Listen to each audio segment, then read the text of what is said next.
Hi, if you want to watch exclusive content with hot girls that you won't watch on YouTube, namely where Naruto roasts Kushina and Mikoto and many other hot girls without restrictions, then visit my Boosty channel at the link in the description. 2 days before the Fox's attack on Konoha, a young family consisting of Minato Namikaze and Kushina Uzumaki. They were celebrating because, according to the doctor, Kushina would soon be giving birth to a little angel. The celebration wasn't exactly large, but it was also quite large, with everyone Kushina and Minato knew. In short, 30 people. The men, as usual, were in their element and were already halfway to a world of wonders brought about by the wonderful drink known as sake. The women were all busy discussing their personal matters like, what will you name your children? Are you planning any more? Have you thought about what they'll become in the future? And other things that all women discuss when someone is preparing to become a mother. Towards the end of the celebration, when the last guest had left and Kushina was seeing him out the door, she turned around and, seeing the mess left by the guests, realized one thing. I can't handle this alone. So Kushina went to wake her beloved husband so he could help his pregnant wife. Darling, get up. I need your help. She addressed Minato kindly. But he didn't want to get up, and had already fallen into the world of dreams. What a drunken bastard! Plan B, she said, taking out a frying pan and hitting her husband so hard he flew a couple of meters and woke up. Good night, idiot! She puffed out her cheeks and turned away theatrically. Darling, why did you do this to me? He was surprised by how his wife woke him up. That's because you didn't wake up, idiot! She continued to feign resentment. Forgive me, darling. I didn't mean to ignore you, he said, kneeling down. I forgive you. Smiling, they both went to the kitchen to wash the dishes. The next morning, Minato woke up first to make breakfast for Kushina and himself. After finishing, Minato went upstairs to help his wife down the stairs, lest something bad happen. Minato opened the bedroom door and saw Kushina just waking up. He walked over, kissed her forehead, and wished her good morning, which Kushina returned. After going downstairs, Minato and Kushina sat down to breakfast, and after a while, they both finished. Minato cleared the plates and gave Kushina some jasmine tea, which she adores with all her heart. Hearing her praise, Minato went to wash the dishes. Having finished, Minato and Kushina went for a stroll through the park to gather strength for tonight. And so they strolled around the village, meeting their friends, who wished them luck and strength for the future.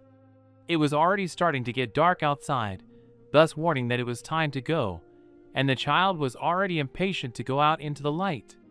At 8:35 p.m., Minato and Kushina were already at the birthing site. Kushina changed into the clothes handed to one of the nurses and laid down on the operating table, while Minato put on a gown and stood next to his wife, holding her hand. 5 minutes later, the doctors who would deliver Kushina arrived. Labor began, and Kushina was in excruciating pain. It was her first, and Minato supported her, though he was in pain too, as Kushina had squeezed his arm so hard it had turned blue and was cracking. Even Minato shed a tear from the intense pain, but he held on like a hero. Soon the labor was over. Kushina was exhausted, of course, but the boy was born without any problems. And he had one peculiarity: blood-red wings and matching hair. Everyone in the room was shocked, but Kushina remembered something. In my clan, there were Uzumaki with wings. They were called guardians back then, but to others, they were blood angels.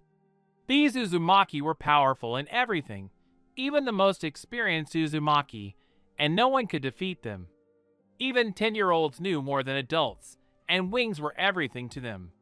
They were also peace-loving, but if their loved ones were in danger, they would go to extremes, killing for their loved ones. But there was one catch. If all his loved ones were killed, he could fall into darkness, and the only escape from darkness was death. So that's it, Minato said, looking at his son and thinking. The nurse handed the baby to his mother and congratulated the couple. Kushina looked at her son with such love and tenderness, for he was her little angel, who could drive away all darkness and sadness just by looking at him. Minato's arm was bandaged. He stood next to Kushina and the little angel, and, hugging his wife, spoke. "His name will be Naruto." He smiled the warmest smile he has. But their happiness was not destined to last long. Suddenly, all the doctors fell dead, and a mysterious stranger in an orange mask with a spiral pattern appeared.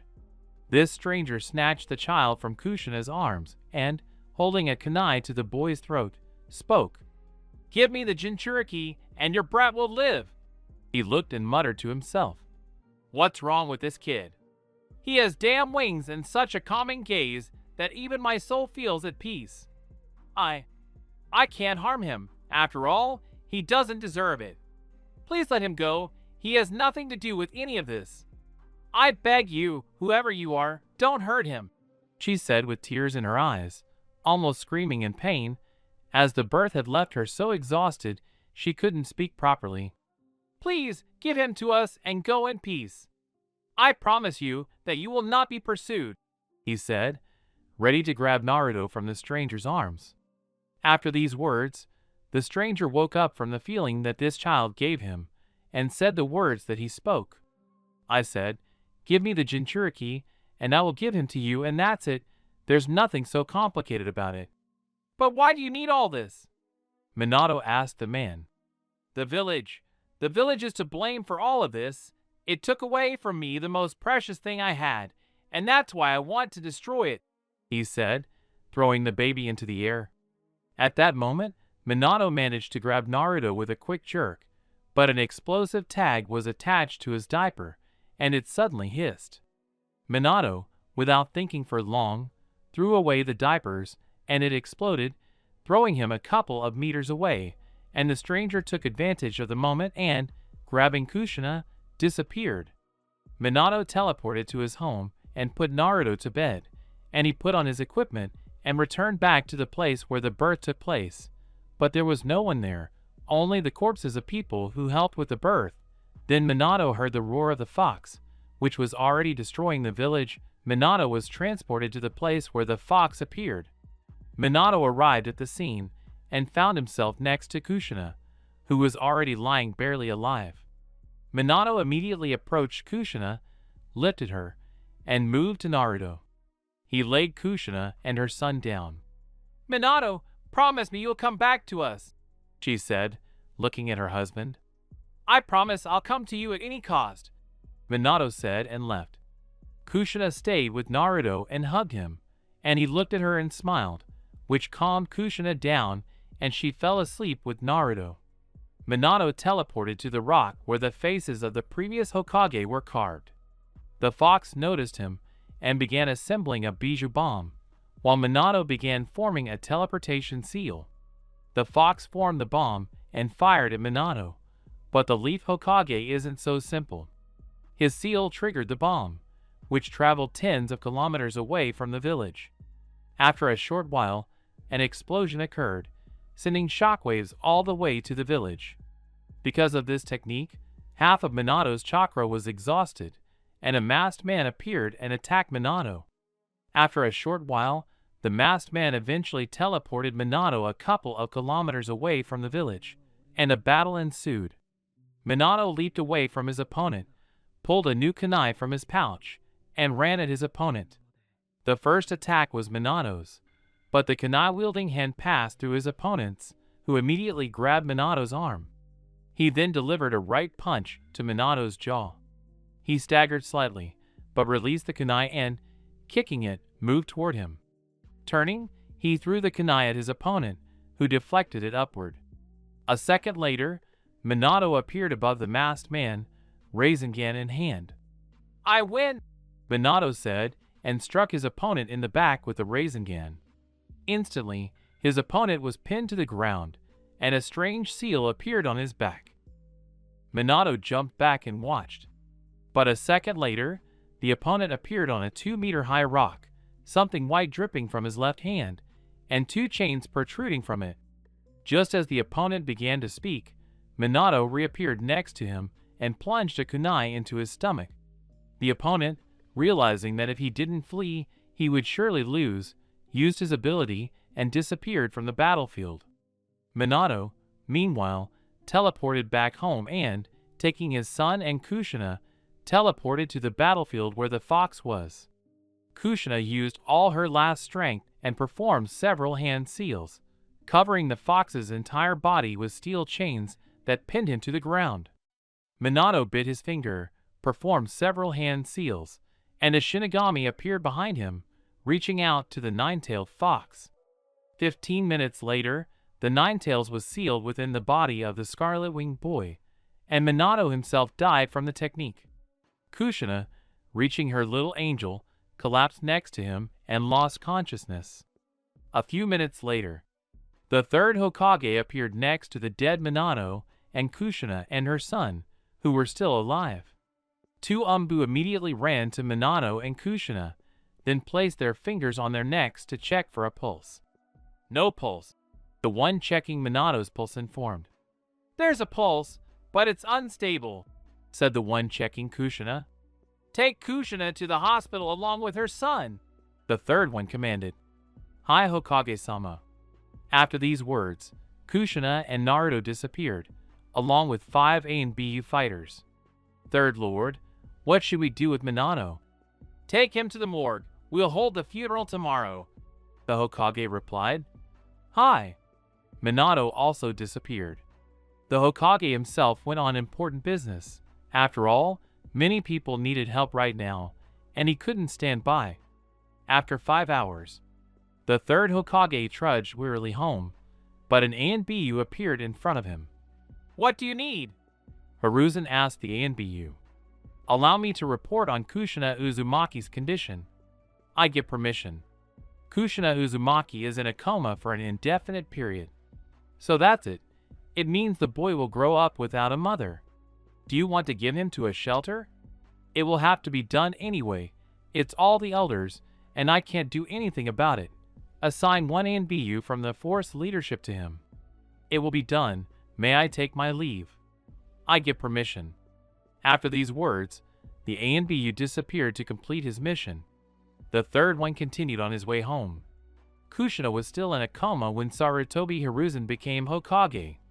Naruto grew rapidly, surpassing his peers in abstract thinking within 5 years, but lagging behind them physically. Among the orphanage's residents, Naruto remained unremarkable, a shadow of those around him. No one paid attention to him, except for one person who closely followed Naruto's life. Her name was Akame. She arrived at the orphanage a year after Naruto. One rainy night that year, a traveler, exhausted and barely able to walk, dragged himself toward the shelter, holding a small child in his arms. A young girl opened the door to his knock. The traveler handed her the child, barely managing to utter her name before collapsing dead. Naruto was lost in thought, talking to himself in his head. Today was one of those boring and unremarkable days that he had become accustomed to spending quietly. In the morning, like everyone else, I had breakfast and headed outside. The children had started another game, supervised by the teachers, while the teenagers were enthusiastically discussing something among themselves. Unsure of what to do, I headed to the library. The pleasant smell of books hit me as soon as I opened the heavy wooden doors. Picking up a book about birds, I returned to the clearing where the children were still playing. Finding a quiet spot with difficulty, I immersed myself in reading. The soft rustling of the leaves of the tree under which I was sitting helped me concentrate on the interesting moments. The vivid descriptions of ratites, written by an experienced author, captivated me so much that I almost skipped lunch. Rushing to the dining room, hoping to make it in time, I picked up my tray with the strange-smelling lunch. As I devoured another spoonful of the stuff, I noticed a girl approaching me. "Hello," the girl said with a warm smile, looking at Naruto with her scarlet eyes. "Well, hello," I replied after a slight hesitation. "What's your name?" She sat down at the table. "I'd be interested in talking to you." "I'm Akame." "My name is Naruto." "Nice to meet you, Naruto," Akame said, extending her slender hand for a handshake, which was considered a sign of strong friendship among humans. Still cautious, Not having been spoiled by communication, I shook the hand of this fragile creature. "Why did you decide to sit with me and not with them?" I said, trying to avoid awkward pauses in conversation with a new person, and glanced at the girls chatting at one of the many tables. "I'd like to get to know you better. You don't mind, do you?" "No, I don't mind. I think I've caught your interest somehow, since you've sat down here. I really wanted to keep you company, otherwise you're sad here alone." "Can you really tell that I'm sad?" "It's invisible to the naked eye, but it's very noticeable in conversation. You can tell a person's feelings in just a few sentences, and their turns of phrase reveal how often they communicate. And judging by everything, you rarely speak. Your words and thoughts betray you as a friendless person. I don't think you'd mind making at least one." "Well, yes, I won't be against it." "That's wonderful." Akame adjusted her long black hair, which, from the outside, seemed to be getting in her way a little. "Let's talk about interests, so we can get to know each other better," I said, sitting up straight at the table and continuing to eat my lunch. "What do you like to do most, Akame?" "To eat, probably." "I see, but I like to read and draw. Will you show me your drawings sometime?" "I'm very interested." "Well, I don't have many of them, but they are beautiful." "I can't wait to see them," Akame said. I continued to stare at her. The very existence of someone willing to spend days with me seemed miraculous. After eating, I went outside to continue reading. Akame followed my example. Sitting down in the shade of a tree, now with my new friend, I opened the book. "What's the book about?" Akame asked. "As for birds, I'll answer your question in advance." "What interested you in them?" "They are amazing animals, free from all the rules by which we live, and they also soar in the skies, and there they see wonderful landscapes that people can't even dream of. That's why I'm so interested in them." "Wow, are they tasty?" "What do you mean?" Naruto was surprised by this girl's answer. "Are they delicious?" "It's just that while you were telling me, I got so hungry and started fantasizing." So that's how it is." "Sometimes I'm amazed by your appetite, Akame." "Was that a compliment?" "It's your choice." "Then thanks for the compliment." "Uh-huh," Naruto muttered and started reading the book. Naruto, as always, lost track of time and didn't notice Akame already asleep, her head resting on the young reader's right shoulder. When Naruto reached the right page, he closed the book and looked up at the sky, where sunset was already setting, meaning it was time to return to the orphanage. Naruto was about to get up, but remembered the girl who was with him. Looking over his right shoulder, he noticed Akame sleeping soundly and not wanting to wake up, so Naruto decided to sit a little longer and admire the sunset. After a while, Akame woke up, yawning sweetly and stretching, which Naruto immediately noticed. "Are you awake, sleepyhead?" "Ah." "Naruto, I'm sorry I fell asleep on your shoulder. It's just that I feel so calm and peaceful with you that I didn't even notice I fell asleep." "It's okay. At least you got some sleep, and I admired the sunset and dreamed." They both looked at the sunset. "Grab my hand." Akame extended his hand. "Huh?" "Oh, of course, thank you." She blushed slightly. "Well, let's go. Otherwise, we've probably been lost." "Uh-huh." Akame nodded and walked back into the house with Naruto. The next morning, Naruto awoke from his mortal slumber and headed to the bathroom to freshen up and perk up a bit. When Naruto finished, he headed to the dining room, where breakfast was being served. It consisted of an apple, herbal tea, and several sandwiches with smoked chicken and tomato, lettuce, and a side of sauce, making it enjoyable for the children.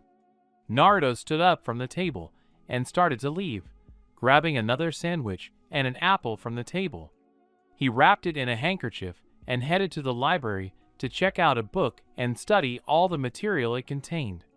Naruto left the library with a book in hand and headed to one of the classrooms, where the teachers imparted knowledge they would need throughout their lives. Naruto approached the art classroom and unlocked the door with the key the art teacher had given him. Before studying the book, Naruto turned on the tape recorder and inserted a lo-fi cassette tape containing about 500 songs recorded by his teacher, Arami. As it turned out, the teacher and Naruto had identical tastes in music, and they quickly became friends. Naruto began by preparing his workspace. He pulled out a floor easel and placed it next to the teacher's desk. Then he pulled out a 60 by 60 canvas and placed it on the workspace. He also took out a notebook, regular pencils, brushes, and paints. But before he could create, he needed to study the material. After a short while, Naruto picked up some tips and tricks from the book, and without thinking, he picked up his notebook and began sketching out his designs.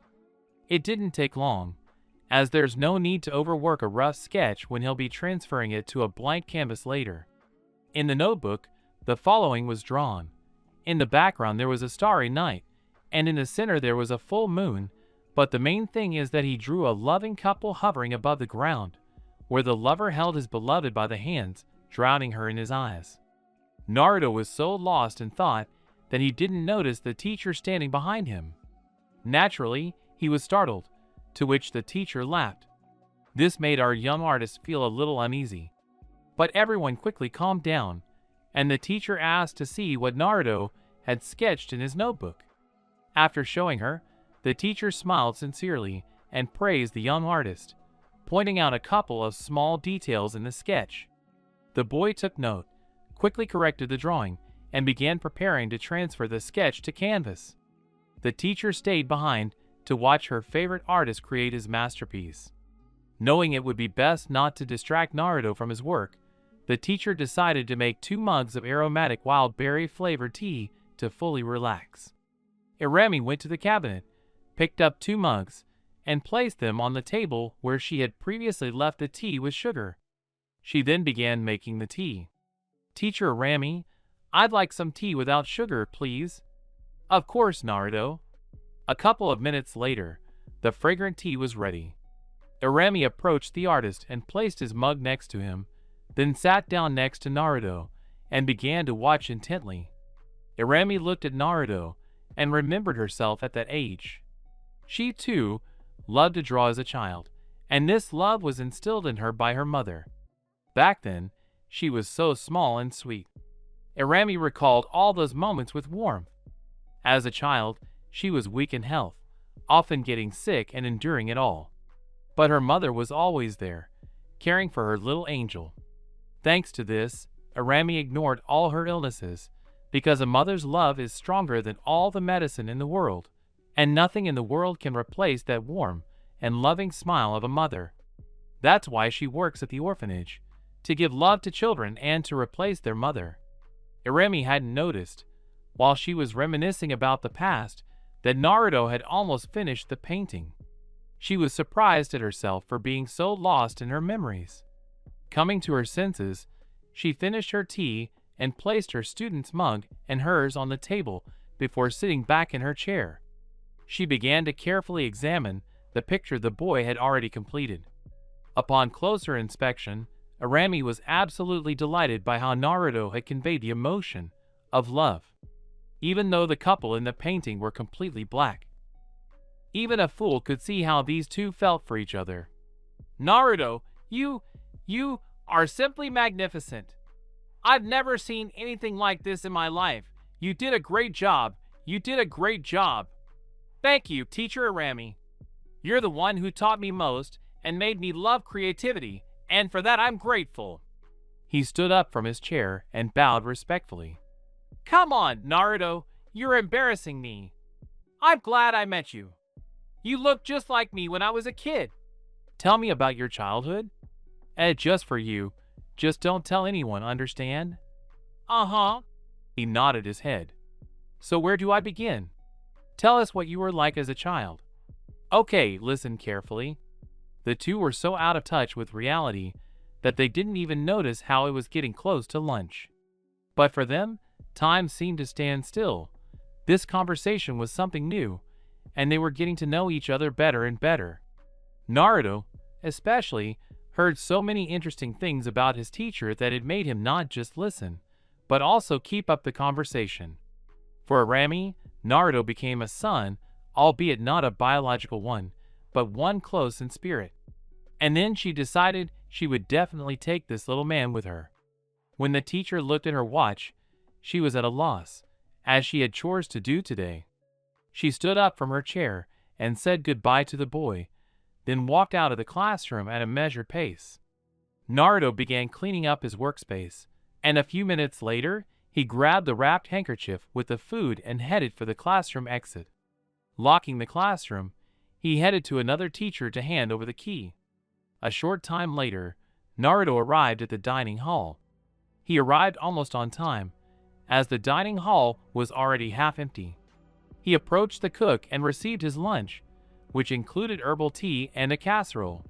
He leisurely walked to his table, sat down, and began eating slowly, so as not to choke. It took him literally 10 minutes, finishing his tea and taking the dishes to the cook. He headed outside again, of course, taking his handkerchief with him. This time, Naruto decided not to pick up a book, but simply sat by the tree, relaxing and looking at nature, minding his own business. While Naruto was thinking about his own business and listening to the sounds of nature, he heard strange footsteps, as if someone was walking toward him. This person walked quietly, so as not to give themselves away, and Naruto began to play along and pretended not to hear anything. Naruto sat with his eyes closed, and when this stranger got close enough, he abruptly turned his head toward the person, startling the stranger, but it was Akame, who fell to the ground in surprise. This situation made Naruto smile slightly and, greeting the girl, asked, "Where are you?" "Hello, Akame. Where have you been?" "Hello to you too, Naruto. I was at the medical checkup." "How did you notice me?" "I just have good hearing, that's all." "Are you hungry?" "Yeah, I'm so hungry." "Then you're lucky today." "Huh?" She tilted her head slightly to the side and stared at Naruto. Naruto pulled a small pouch out of his handkerchief and opened it. It contained one apple and a couple of sandwiches. Akame was surprised by Naruto's actions, as he'd specifically collected them for her and kept them to give to her. Akame devoured the apple sandwiches with great joy and thanked Naruto with a hug. Naruto was naturally surprised, but he didn't resist and said it was just a small thing and didn't need such thanks, but Akame was grateful nonetheless. By the way, Akame, regarding the medical examination, what did they tell you? Med checks? She assumed a thoughtful pose, staring at the clouds. I don't remember. So that's how it is. Why do you need this? She tilted her head to the right. Eh? Just like that. Never mind. Naruto, do you think we will have a family? Family, huh?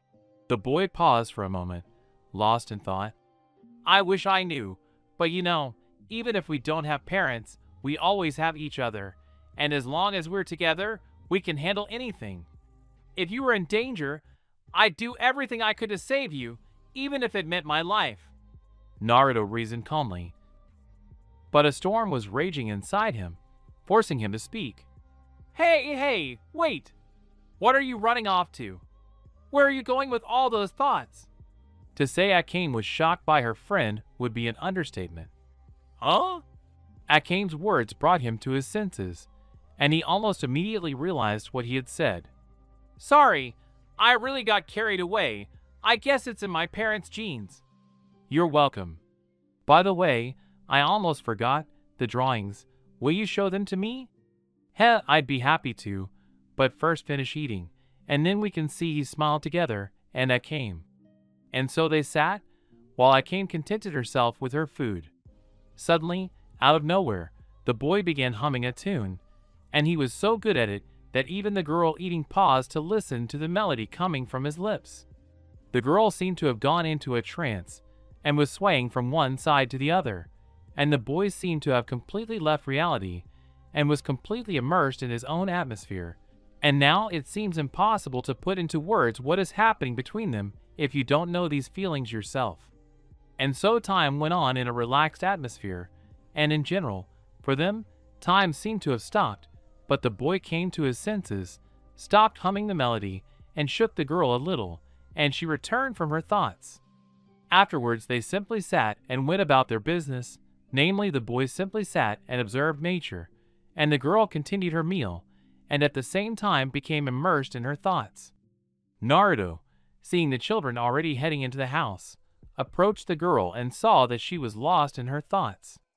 Shaking her gently, Naruto said it was time to go back. The girl shook her head, stood up, and, taking her handkerchief, followed him into the house. When they entered the room and took off their shoes, they met the art teacher. After greeting each other, Arami glanced at them and, realizing this girl was friends with her favorite, smirked, went into the teacher's room, and disappeared through the door. Akame and Naruto said goodbye and went to their rooms. Entering the room, Naruto lay down on the bed and thought, "What was that smirk on Teacher Arami's face? And more importantly, what was that feeling like when I was with her?" Naruto recalled sitting with Akame, and the memory sent a slight shudder through him. He sensed something inside Akame, and that something was bad. Naruto didn't dwell on these questions, but simply covered himself with the blanket and fell fast asleep. And with that, his day was over. The next morning, the boy woke up a little later than the others, as they were already leaving their bedrooms. Naruto sat on the edge of the bed and began rubbing his eyes. Yawning sleepily, he rose to his feet and began making the bed. Having completed this momentary task, he headed to the bathroom to freshen up and feel a little more invigorated. After taking a shower, he began to dry his face, thinking, "Maybe I should read a book about musical instruments and learn to play them later." Having finished his water treatments, he left the shower and headed back to the bedrooms. There, going to the nightstand, he changed into a white t-shirt and blue and black shorts. After changing, he made his way to the cafeteria, where breakfast was being served. This time it was porridge with berries and hot milk. After standing in line for a while, a woman he knew snuck up on him and startled him with a casual, "Good morning." Coming to his senses, Naruto greeted her, and they waited their turn together. Soon, having grabbed their breakfast, they went to their favorite spot, where they had sat before. Sitting at the table, they began talking among themselves, trying not to sit in silence. Their conversations weren't particularly meaningful, consisting of the most banal questions. "How are you? How did you sleep?" And so on. After eating his breakfast and taking it to the dirty dishes table, he invited Akane to walk with him to the art room. Arriving there, he touched the handle, opened the door for his friend, and allowed her to enter first. Following her, he saw the teacher minding her own business. But noticing the newcomers, she briefly looked up and greeted them, then returned to her paperwork. Not wanting to disturb her, the friends approached her easel. Naruto approached the paintings he'd painted yesterday, placed them near the easel, and hung one on it. One of the lower ones was a forest landscape. The other showed a sandy beach during a crimson sunset. On the easel itself hung the last painting, the one the boy had painted yesterday. Akame looked at all this with great admiration. She clearly liked them. But it was clear that her gaze was riveted on the painting hanging on the easel. She literally couldn't tear her eyes away from it. "This is simply magical. I don't even know what to say," she said without taking her eyes off him. "Really? I didn't know you'd like her so much," the boy said, a little surprised. "That's right," she noticed, said the teacher from behind the children. "Even I was a little surprised when I saw it." "You think so too?" Naruto asked. "Of course. You don't see something like this every day," said the teacher. A little embarrassed, he said, "This is only a small part of what I can do at the moment." "It looks like someone is embarrassed." The teacher smiled. "Naruto, are there others?" "Huh?" "No, I only started recently, but I plan to continue improving my skills." "I see," she smiled. "How about we all go outside together and have a little picnic?" Why not?" the teacher said with a happy face. "Hooray! Then guys, wait for me for half an hour and wait for me near the exit of the house." "Okay." "Yes, sir," Akame said with a serious face. "That's great. Then I'll go get ready." See you at the exit." "And my opinion counts, right?" the boy said with a sigh. "Yes," Akame answered with a grin. Half an hour passed unnoticed by the two. As soon as Arami approached, they left the house, and the teacher told them to follow her to a certain place. Akame and Arami were chatting heatedly about something, but the boy wasn't listening. He was surveying the surroundings and memorizing the route. Beyond his observations, he marveled at the landscape as they were passing through a mixed forest. The boy saw many forest creatures running through the thicket, while forest creatures flew overhead. Besides the animals, there was also a wealth of vegetation, which led all three companions to berry picking. 20 minutes later, they finally reached their destination. It turned out to be a large clearing on a hill, and below it, there were many flowers and berry bushes. The girl was so delighted that she couldn't help but rush toward the vegetation. Due to her carelessness, she tripped and rolled down the hill onto the soft, fluffy grass and began making an angel. It was clear she was happy. The teacher couldn't help but smile, and Naruto, seeing his friend enjoying herself, smiled slightly. He then began helping Arami unfold a large sheet and then place its contents in a basket. He also noticed the teacher pick up a 6-string guitar and immediately asked her about it. "Teacher Arami, can you play the guitar?" "Just a little. I only recently started trying my hand at music, and I want to confidently say that I'm quite good at playing," she declared confidently. "Can you teach me?" he said, looking at her with puppy eyes. "Well, she mumbled. "Well, that would be a bit difficult for me, since I can only explain drawing somehow, but teaching someone how to play instruments is beyond my competence." "But you yourself said that you play well." "Well, how can I explain this to you? The thing is, I can't really explain how everything on the guitar works, and how to pick notes, and place your fingers. Just tell me honestly, how long ago did you start playing the guitar?" "Well, she looked at him. "A week." "Now everything falls into place. Well then, at least play some composition so that I can understand at least a little. Please." "Well, just for you." Exhaling, she concentrated on the guitar, and then she began to play. She smoothly strummed her fingers over the strings, and the melody emanating from the guitar was beautiful and harmonious. The boy, listening to the melody, closed his eyes. For a moment, a picture appeared before him. Twilight, a meadow with fireflies, and a girl looking at him with a warm and gentle smile, holding a glowing ball in her hands. The boy opened his eyes and memorized the image he saw. He continued watching as the teacher played, and the girl joined in. When the last note was played, Arami opened her eyes and saw both of the little ones staring at her. The teacher became a little embarrassed and suddenly heard clapping. Looking at the two, she saw a praising look, especially on the girls. "It was magical," Akame declared. "Heh, thanks. Maybe we should grab a bite then?" "Uh-huh." They nodded their heads. Arami set her guitar aside and handed out onigiri to everyone.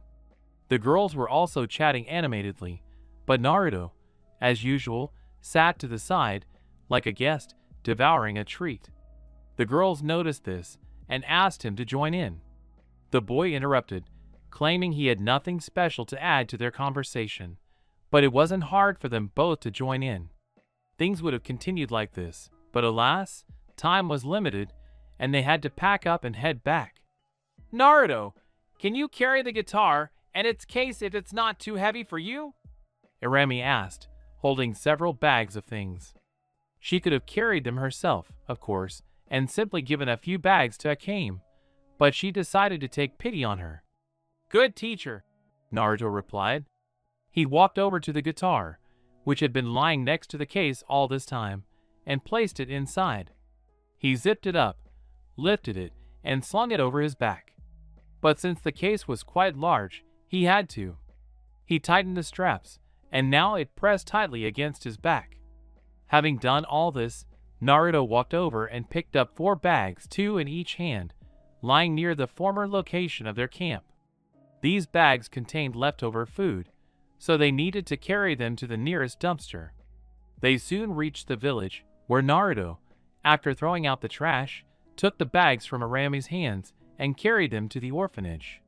When they finally arrived, they stood in a corridor where the one to the right led to the dormitories, and the one to the left led to the academic wing.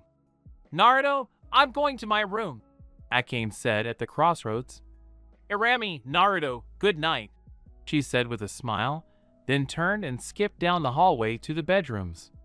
"Good night to you too, Akane." "See you later," the teacher said, then looked at the boy. "Well, Naruto, it's just the two of us left.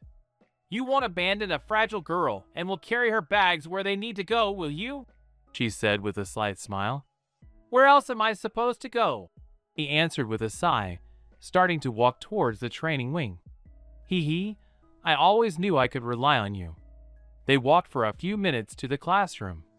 When they reached it, Arami opened the door and let Naruto in first. Once inside, he placed his bags near the teacher's desk and then started to take off his guitar case, but was stopped. "Keep it. It's my gift to you for tomorrow." The teacher knew it was Naruto's birthday tomorrow, so she decided to give her student a guitar. She realized today that even though she played well, she didn't want to experience that excruciating pain in her fingertips anymore. Besides, it could backfire on her, since she'd recently agreed to participate in a competition and had to draw a picture. Naruto opened the door to the room and saw a gray-haired old man. Seeing the boy in the doorway, he invited him to sit on the bed opposite his. "Hello, Naruto." "Hello, Grandpa. Do you mind talking to me?" "Yes, I don't mind." "That's good. Listen, Naruto, I have something to talk to you about your future life." "What's wrong with her?" "You know, the council and I have decided that you should go to the Shinobi Academy, and we'll also set aside an apartment for you to live in. Naruto, you're a talented boy. You have many good qualities that you should discover and demonstrate. I expect good results from you." "Wait a minute, Grandpa, you're giving me too much information."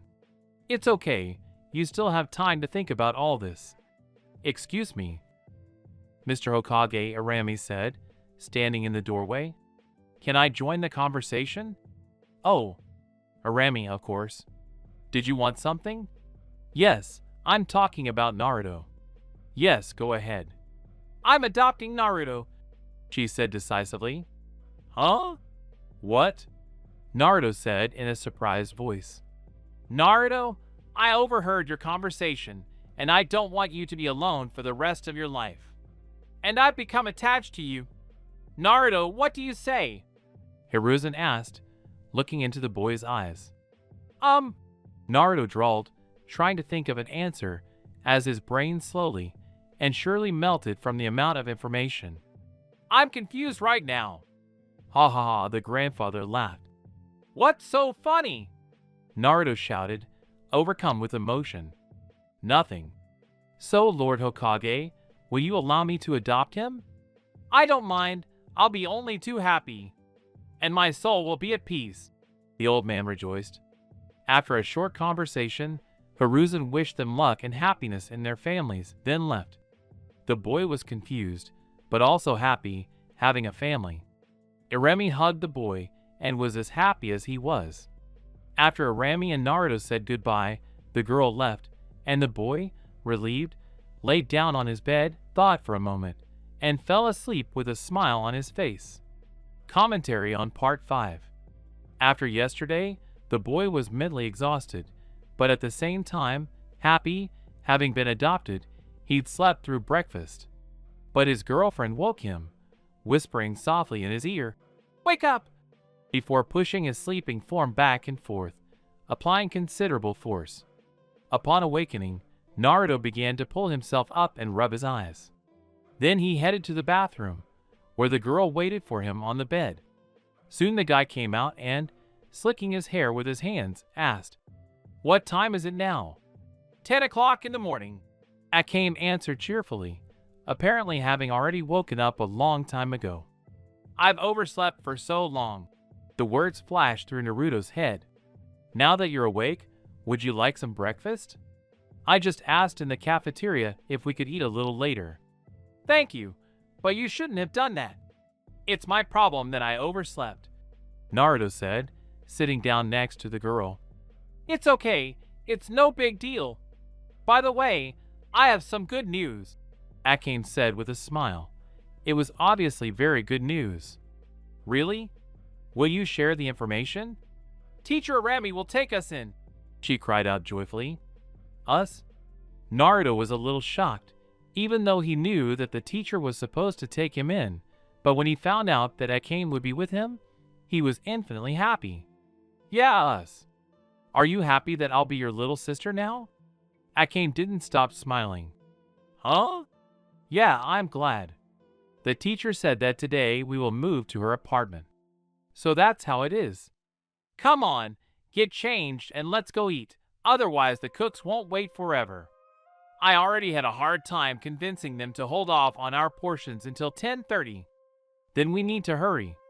After a while, they reached the dining room and approached a window that overlooked the kitchen. Akane immediately called the cooks over, and they understood almost without words what the girl wanted. Soon, they were sitting at a table, eating breakfast and talking about the future. After breakfast, they headed to the art room, where their teacher, Arami, was already present. They realized this from the music coming from the speaker. Unlocking the door and greeting her, they entered. Taking a break from her work, Arami greeted the boys and invited them for a cup of tea. Naruto didn't refuse, but Akane declined, as despite her growing body, she was watching her figure, and especially since she was so full that drinking a cup of tea would have meant temporarily stopping her movement. So she sat down at the table and, resting her head on her palms, smiled while looking at her family. Mom, when are we going to pack up and move into our house? Well, first let's sit down, drink some tea and chat, and then we can get ready. Okay, good. By the way, you're painting a picture for some kind of event, aren't you? Naruto asked Arami and took a sip of the wonderful tea. You're quite clever. Yes, I took part in an event, and if I win, I can get 65,000 Ryo. Wow, is that a lot or a little? Asked the girl. Of course it's a lot, so pray for me. I will pray to all the gods I know. But you don't know a single god. Naruto tried to joke. I know. Akane puffed out her cheeks, turning away. And who is it? God of food Inari. PFF, those sitting at the table chuckled at first, after which they began to laugh. Okay, let's get ready. Yes, the girl exclaimed. Arami, Akane, and Naruto went to the teacher's office, picked up a suitcase, and headed to the girl's room. After gathering their clothes in a couple of minutes, they headed to Naruto's room. They had little clothing, just a pair of shorts, a football, and socks. It took them at least a minute. Well, that's it. Now we can move. Council building. Many important figures from Konoha are gathered here. Or, to be more precise, they're currently seated around a luxurious stone table. A hole in the middle is where the heads of Konoha's clans are seated. At first glance, it might seem like they've decided to gather for tea. In a dark room, the only light comes from wall sconces consisting of a saucer and a lit candle. But in reality, they had all gathered to discuss several important topics, which had been brought to them by an envoy from the outside world. And as befits an ambassador, he stood out from the crowd. For example, he wore a black suit with a white shirt. His black hair, with a slight blue tint, only accentuated this. His face, half covered by a black mask, was covered by his long hair. Hiruzen, who's that with you? The first to break the silence was the smart guy from the Nara clan, Shikaku Nara. This is a messenger from Kaminoto, replied Hiruzen, the village's leader. Or, as he's known here, the Hokage. The guy, hearing these words, bowed slightly, placing his hand on his heart. Allow me to introduce myself. I am not, and it is a great honor for me to stand before the clan heads of Konoha. Since when have the youngsters learned to salute so well? Asked the local nerd, who also happens to be the head of the Root ANBU, Shimuro Danzo. Not straightened up, and a smile barely showed through his mask. It turns out the mask adjusts to the movements of his lips, and if he decides to stick out his tongue, nothing will stop him from doing so. I'm flattered to hear your praise for me. But perhaps... Not's voice trailed off and continued, but with a different intonation. It's time to tell you why I've gathered you here. Having finished his sentence, the entire building became a haven of silence. The silence lasted for a few seconds, which felt like an eternity. This guy clearly knows how to hold a pause and how to capture everyone's attention. I came here for one reason, to represent my master, who has noticed a problem in your village. The boy fell silent again, but was interrupted.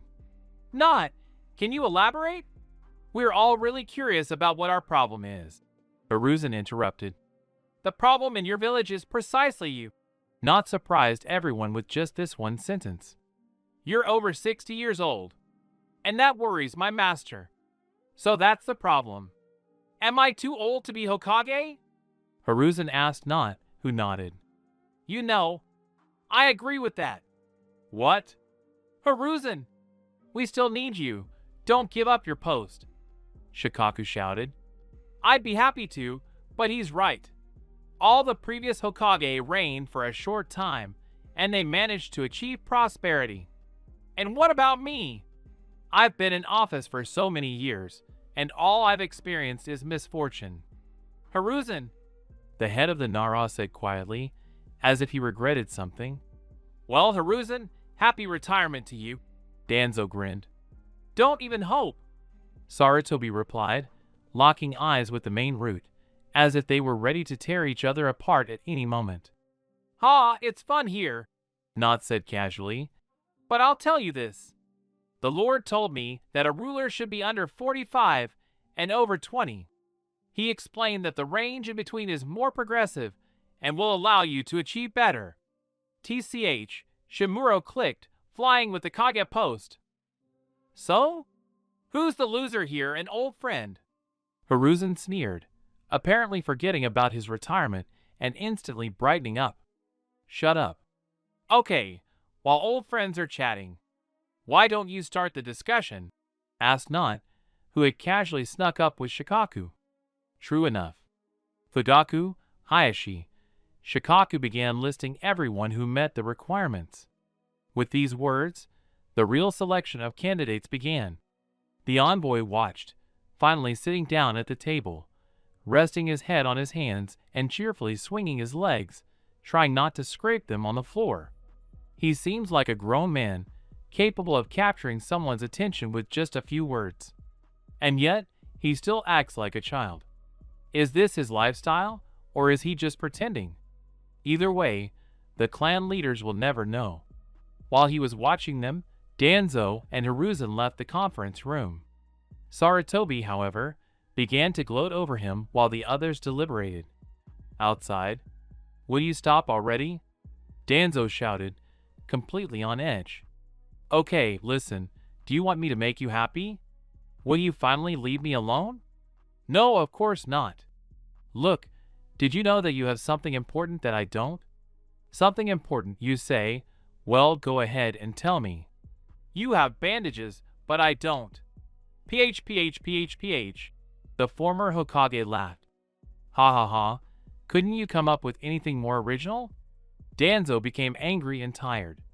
Okay, I won't joke from now on. Where are you going? What difference does it make to you? Well, I have nothing better to do. So I'm asking, maybe my old friend could entertain me? You won't get it. I think you can do it after all. You were interested in sending your ANBU to spy on the boy, weren't you? There was silence for a few seconds. Although it wasn't particularly noticeable, Danzo was stunned. Well, nothing to say? As Shimuro Danzo? I have no idea what you're talking about. Well, how could you not have it? And who recently visited my office and stole information about the Ninetales Jinchuriki?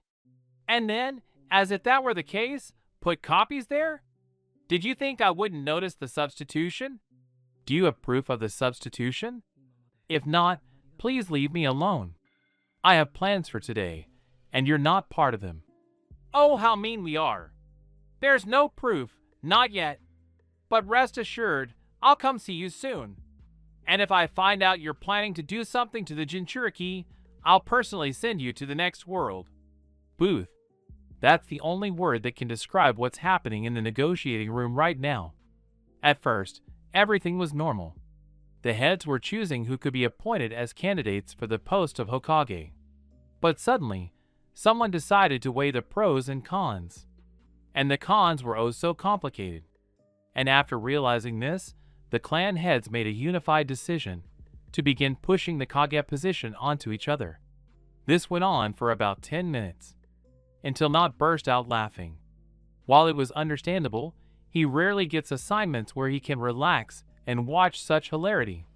"Ha, you're so funny," Not said, wiping away a tear. "Okay, the master knew this could happen. That's why he asked me to install something dangerous in the square. Specifically, a top-grade poison that, when inhaled, causes coughing up blood and, a little later, death." "What did you just say?" Shikaku looked at Noda with a serious expression.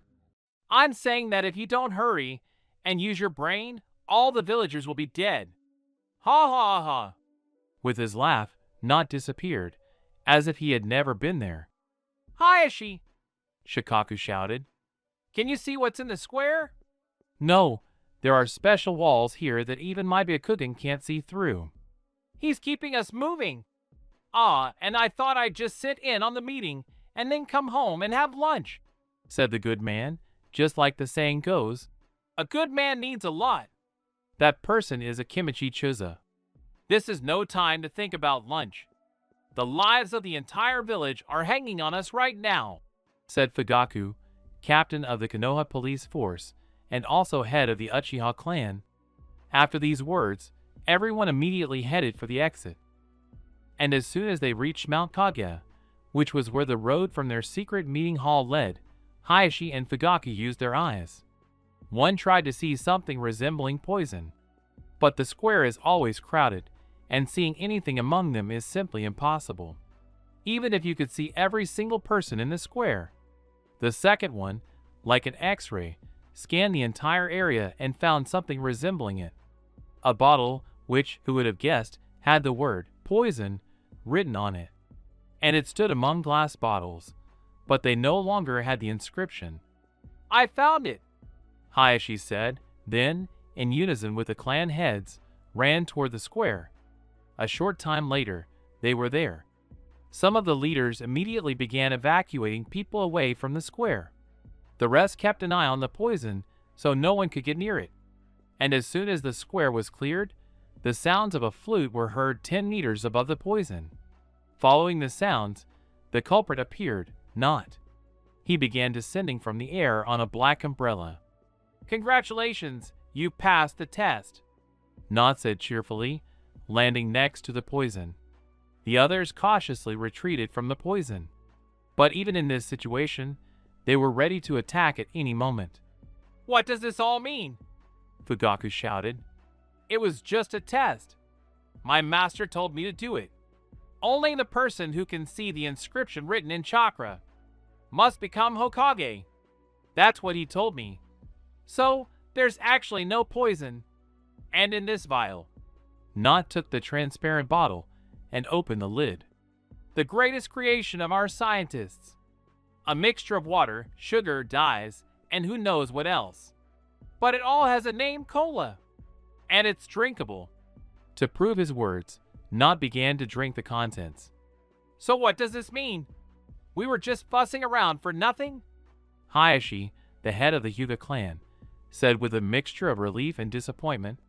"No, it's not in vain," answered Not, who drank more than 50% of the bottle's contents. We found out who should become Hokage. So with that, my mission is complete. Farewell." Not placed the umbrella on his shoulder, after which the wind picked it up and carried it somewhere. But flying over the heads of the clan heads, he left them a gift, which flew straight into the hand of the head of the Akamichi clan. "Here you go, big guy." The story of Akame, Naruto, and Arami. Half an hour later, the three of them were already at the gates of Konoha village, where they were met by the gate guards. After a brief conversation, they were allowed into the village. Akame and Naruto were amazed by the beauty of the village, the houses, the people, indeed, everything. Arami offered them a snack, to which the two boys accepted. After 2 hours of walking, they reached an apartment with 10 floors, which surprised the boys, and they also learned they would be living on the top floor. 15 minutes later, they reached the apartment. Opening the door, Arami invited them to go in first. After taking off their shoes, their mother offered to show them the apartment and where everything was. First, she showed them the bathroom, then the living room. It was a decent size, with a large sofa, a coffee table, and a TV. The kitchen was on the left side of the room. The tour was almost over, and everyone headed to the hallway, which had 2 rooms on the left and right. On the right side of the hallway was Arami's room. It was a simple room with gray wallpaper, dark wood grain linoleum, a suspended gray ceiling, a bed, a dresser, a table with an armchair, and a bed. On the left side was Naruto and Akame's room. The room looked so unusual that Naruto was immediately taken aback, and he immediately asked, "Can I live here?" To which Arami laughed at her son's surprised expression and said yes. The boy immediately entered the room and began examining it from top to bottom, even going out onto the balcony where a table, chair, and other furnishings stood. The girl, too, was on the move and inspected everything. She immediately spotted the first bed, jumped on it, and declared, "This is mine." Arami, looking at this, was glad that her children liked the room. Afterward, she began putting their clothes on the nightstands. There was also a chest of drawers, but she decided it would be better to keep them there for now, as they had little clothing. She decided to go shopping tomorrow, and today let the children take a break from everything. It was lunchtime, and it was decided to cook dinner, because there were products, and after a short thought, she decided to cook the soup that her mother taught her to cook. After 47 minutes of cooking, the soup was ready, and then she called her children for dinner.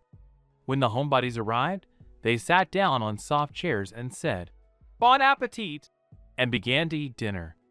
After washing the dishes, Arami walked the children to their room.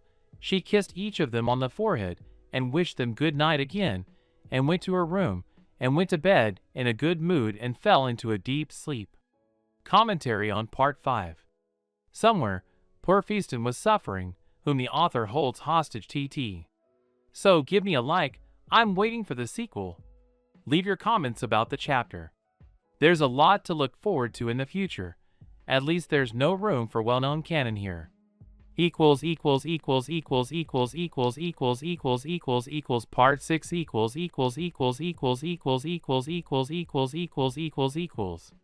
The next day, the children were woken by their mother for breakfast. It was clear from the children's appearance that some had slept well, while others hadn't. They went to the bathroom to wash and brush their teeth, then headed to the kitchen, where their mother was waiting with breakfast. "So, my guys, today we have a busy day." "Have you already planned everything, Mom?" Naruto asked. "Yes. We're going to the mall today," she exclaimed. "We're going to have a lot of fun today. We'll go to the entertainment center, then we'll eat something delicious, and then we'll go clothes shopping, because you don't have much to wear." "I agree," Akame shouted when she heard about shopping. "I don't mind either. I'll look at the books at the same time." "Well, then it's all settled. The center opens at 10 o'clock sharp, and it's 8 o'clock now, but no problem. Let's spend these 2 hours usefully, namely, we'll stroll around the village. You're new here, so I want you to at least know the area a little." "I personally don't mind, and Akame will only be happy, right?" Clothes. Akame muttered under her breath like a mad woman, as if clothes were a gift from above for her. "I don't think she minds." "Okay, eat and then get dressed." "Yes, Mom," said the children. After some time, everyone was already outside, where the bright sun was shining. Everyone was happy, except Naruto. He liked the sunset and the night. He himself didn't understand why he liked that particular time of day. Taking a deep breath, he resigned himself to it, and they all went for a walk around the village. Over the course of those 2 hours, Irami showed the children many interesting places, which they clearly enjoyed, and she was pleased about that. When it was already past 10 o'clock, the children headed to the shopping center. Upon entering, they were surprised, especially the girl, to see the sheer size of the center. And as Irami said, they headed to the entertainment section, where there was so much to see that words couldn't describe it, and they had a blast there. Afterward, they headed to the snack bar, where an interesting incident occurred. While Naruto and Irami were eating lunch, Akame had already finished her portion and was now simply bored. But at one point, she uttered the following words. "Oh, I feel like making a fuss," she said, grabbing a stack of toothpicks. Grabbing them, she instantly got up from the table and ran, under the waitress's puzzled expression. A moment later, she was already leaving the establishment. Naruto, seeing all this, ran after her. Irami apologized to the waiter and paid for the order, then ran to get her children. By the time she left the cafe, she had no longer seen them and began questioning the people who had seen them. Naruto ran after his sister as fast as he could. He was amazed at his sister's endurance, but he didn't stop for a second. And when he stopped his brazen sister, grabbing her by the shoulder, he said, "Akame, it was hard to keep up with you. And tell me, why did you take these toothpicks?" "I was bored, so I took them. Besides, we didn't have any at home. You could have told us, and we would have bought them, but no, we had to steal them." "Good job," he said breathlessly. "You know what?" "What?" "Because of you, we got lost in this shopping area and now. Now? Stop this frivolity and put away this insolence of yours," the boy said rudely. "I'm sorry," said the girl with a sad face. "Forgive me. Because of this incident, I lost my temper. Mom will scold us now, won't she, brother?" "I don't know, but we need to find where we were as soon as possible so that Mom can find us sooner." "Okay?" "Yes." "That's great. As far as I remember, we turned around this crossing. Let's go." He took Akame's hand. After a while, they reached the right place and sat down on a bench to wait. They sat there in silence the whole time, unsure of what to say. Each was lost in their own thoughts, and a minute later, Mom found them, ran to them, and hugged them tightly. "Oh, thank heavens that I found you," she said with tears in her eyes. "Don't do that again, okay?" "Yes, Mom," the children said in unison. "I was so worried about you. I thought I wouldn't find you." "Forgive me, Mommy. I didn't mean to run away from you." Akame seemed to emphasize the last words. "That is, she didn't want to run away, but she did want to steal," Naruto noted. "It's okay, my dear, it's okay. The main thing is that you're safe and sound. That's the most important thing to me. Okay, let's forget this incident like a bad dream and move on with our journey, okay?" "Yes, Mommy," said the girl. And then they headed toward the clothing section, where the children were choosing their favorites. They lingered there for a very long time. After all, Akame had been looking forward to this all day. Then, on the way, they stopped by the book section, where the boy picked up a couple of books. In this center they spent a good amount of time, a whole 6.5 hours, and headed home. /time/. A whole year had passed since their shopping trip. The children had gotten to know the village they lived in quite well. They'd gotten to know their neighbors, but they'd never made any friends. As a result, they had no one but each other. Each spent their free time in their own way. Naruto usually drew or read, while Akame preferred to just read, sitting close to her brother. Otherwise, everything was like normal people, weekends spent with their mother, weekdays working on something. And so we flash forward to the present day. Everyone is sitting in the kitchen, eating breakfast as usual, chatting among themselves. Suddenly, Irami changes the topic to one the children hadn't even heard of before. By the way, you'll be starting school soon. Have you decided what you'll be doing yet? Irami asked, finishing her breakfast and switching to coffee. Mom, what do you mean go to school? I thought we'd always be at home reading books. Akame asked, tilting her head slightly to the side. Of course, it won't always be like this, silly. You need to grow up, gain knowledge. Take Naruto, for example. He seems smart and talented, but his body is weak. And you're no different from him in strength. But if you go to the heroes department, for example, you could become much stronger. The faculty of heroes? Is that like shinobi in our village? Naruto asked. Well, you could say that. But heroes are much more powerful. For example, do you know about the city of Kaminoto? I heard something about him in the village. And a lot of books say they're from there. But other than that, I don't know anything about him. Yeah, that's what seclusion does to children. Irami muttered under her breath. Okay, listen. Kaminoto is a united city founded by our fourth Hokage. But because of his death, it is now ruled by a man calling himself the ruler. The problem is, for the entire existence of this city, no one has ever known his name. So let's get back to the city, namely the part where I said it was a united city. The name itself suggests that it is the only city where 5 great villages have united. Because of which, life there has become quite good in all aspects. The most delicious food, because they raise the best chefs there. A good education, because each child receives an individual approach. Good hospitals where 90% of all existing diseases are treated. And most importantly, the crime rate in this city is practically zero. Because of these very heroes.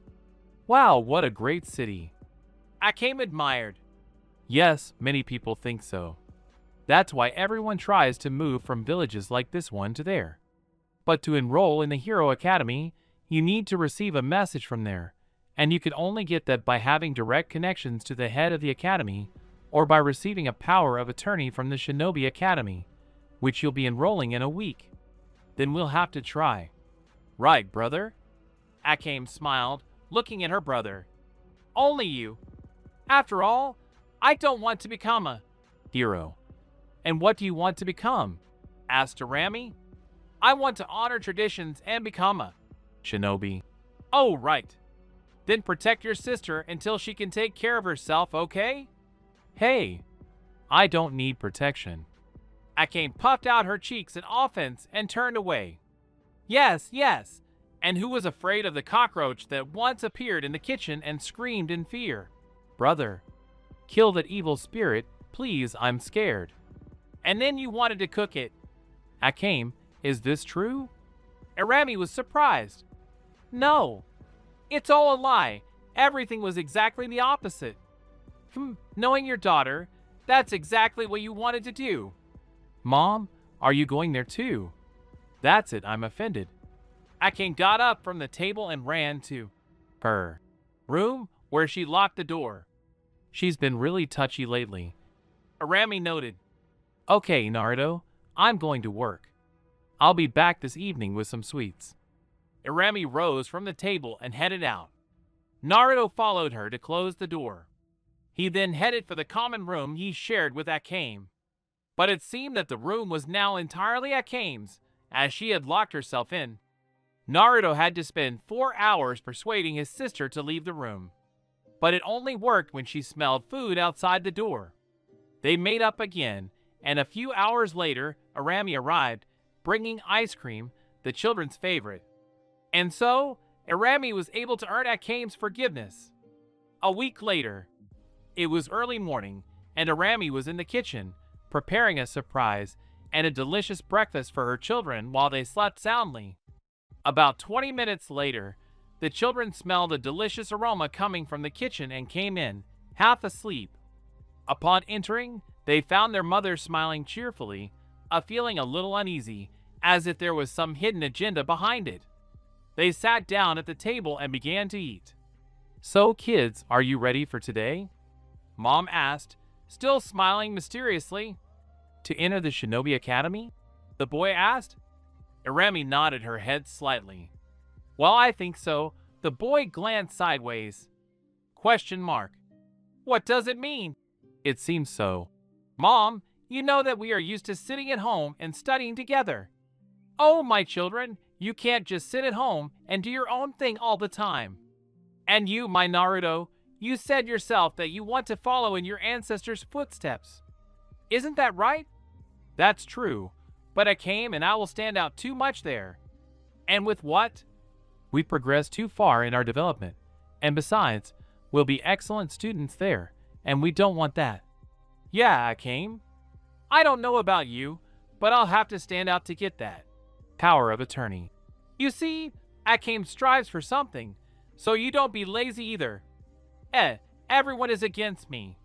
What did you expect? Do you think you can become someone and not stand out? You'll even stand out with your hair color. After all, it's rare you meet someone with hair as red as yours. The boy had nothing to say to this. All the words made sense, so there was no point in arguing. Then it's decided. The academy entrance exam start at 9 o'clock, along with that tedious speech about the will of fire. Sigh. It'll be tough, especially in such sunny weather. I'll definitely get a tan there. What's wrong with that? The girl asked. My skin will peel, and I'll be all red, like a tomato. If that's the case, then I don't want you to become a tomato. So I'll have to find somewhere to hide. The main thing is that I take a photo of you. Ha! The children were surprised at the same time. What is this for? Of course, as a keepsake. Okay, the children said in low voices, since today their mother probably couldn't be convinced of anything. Oh yeah, I almost forgot. I bought you some gifts. What kind of gifts are these? Are they treats? The girl asked. No, my dear, this is much better. What could be better than oatmeal cookies with milk? Akame said, which was what she wanted most right now. Phone! Iremi said, and a moment later heard her daughter start to gasp. What is this for? Asked the boy. So that I can contact you and know where you are. I see. And what kind of phone is it, anyway? This is the most popular phone today. Let me guess. Is this a bitten apple? Yes. How did you guess? You're just walking with him now. Ah, so that's how it is. Well done, Naruto. And I'm also giving you some headphones, so you don't get bored. Thank you. Put the dishes in the sink and go change your clothes. Okay, Mom, said the children. After a few minutes, the children changed clothes and left the room for the hallway, where their mother was waiting. After putting on their shoes, they left the apartment and, locking the door, headed to the ceremony site. Upon arrival, they found a huge crowd, including children and their parents. A few minutes later, the fifth Hokage himself came out, Hayashi Hyuga, the head of his own clan. Five began the ceremonial speech, just as Mama had instructed. Naruto and Akame stood in the shade under a tree where there was a swing. Without thinking twice, they sat down and began swinging. After 30 minutes, the students' classes and teachers were announced. Iremi said goodbye to her children, and they went to their classrooms. Oddly enough, Akame ended up in class with her little brother, which she was glad about. Upon entering the classroom, the two sat next to each other. They sat in the front row, at the last desk, aloof from everyone else. From there, they could see all the other students, and they looked at them. Brother, do you think we'll find friends here? Akame asked, leaning her elbow on the desk and holding her head in her palm. Akame, maybe we shouldn't show that we're brother and sister? My brother asked, lounging on his desk. Why is that? The little sister was indignant. I just don't want to. Oh, well, okay, if you want it so much. Thank you. I don't think we'll find any friends here. Naruto finally answered the question. Well, yes, they still don't look like they're particularly smart. Akame suddenly stared at someone from the class, but some of them are not lacking in beauty. Who else are you talking about? Naruto raised himself slightly from his bed. Why are you suddenly interested? The girl looked at me with a grin. Are you jealous of your own little sister? Why all of a sudden? You're jealous after all? Don't worry. Even though one of our classmates is handsome, unlike you, I'm not interested in him. You? Naruto suddenly exhaled. Wait, why did I exhale? Her personal life shouldn't concern me. No, it shouldn't. Wow, she's quite popular, Akame said, drawing someone's attention. Who else is there? Naruto looked at the class and noticed a crowd of people around one girl. She sat near the front desk. As far as I could see, she had white hair tied into 2 ponytails. Even though there were a lot of kids around her, Naruto's eyes didn't deceive him. She hid her boredom behind a pretty mask. You're right, she's popular, Naruto replied, but Akame didn't say anything in response. Then he had to look at his neighbor and notice that she couldn't take her eyes off the little white girl. So this is your type, Naruto said, simultaneously touching his neighbor's shoulder. Unexpected, she let out a loud squeal, loud enough for the entire room to hear. This attracted a lot of unwanted attention. But she didn't care right now. She was taking revenge on her larger brother, who had dared to attack her while she was soaring through the clouds. After 10 blows to the head, Naruto was completely unable to lift his head and went into a defensive stance. This would have continued if silence hadn't fallen over the classroom, which Akame noticed and took her seat. The silence was caused by one thing. The teacher entered the classroom. He walked to the board and wrote his name there, Irika Umino. Then he turned to the class. Hello, guys. My name is Irika Umino as of today, and I'm your homeroom teacher for your entire training period. Everyone's heard a lot about the Will of Fire by now, so I won't repeat the words of our 5th Hokage. So let's begin with roll call. I'll call out your first and last names, and I'll ask the person called to stand up and introduce themselves. That way, we can get to know each other better. And so, let's begin. Irika walked up to the desk and picked up the class register. Kurama Ayako. The first to rise was the girl Akame had spotted. She rose from her desk, stood between the rows, and turned to face the class. My name is Ayako, and as I said earlier, I'm from the Kurama clan. I hope we can all become friends. The girl leaned forward slightly, then stood up straight and stealthily made eye contact with a girl in the back row as she sat down. And she's well-mannered, knows how to behave in society, and I saw a lot of guys gathered around her before I came in, which means she has remarkable charisma.